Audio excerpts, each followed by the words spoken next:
उच्च शिक्षित तरुणांचं हिंसक आंदोलन, नागपूर अधिवेशनावर धडकणारा लोटांगण मोर्चा पोलिसांनी रोखला। नागपूर अधिवेशनादरम्यान उच्च शिक्षित आणि प्रशिक्षित तरुणांनी नोकरीच्या मागणीसाठी तीव्र आंदोलन केले आहे।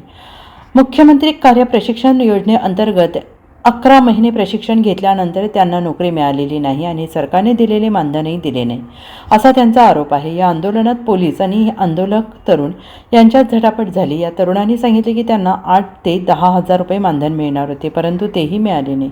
मागील 6 दिवसांपासून सुरू असलेल्या या आंदोलनाकडे सरकारने लक्ष दिलेले नाही। सुरुवातीला चॉकलेट मोर्चा 0 मैल परिसरात ठिय्या आंदोलन केल्यानंतर आता यशवंत स्टेडियममध्ये हे आंदोलन पेटलेलं आहे। आंदोलक नोकरी देणारा सरकारी निर्णय तात्काळ काढण्याची मागणी करत आहेत। चर्चेसाठी सरकारकडून कोणताही प्रतिनिधी न आल्यास तरुणांचा संताप वाढलेला आहे। Bureau report, SBN Marathi, Nagpur.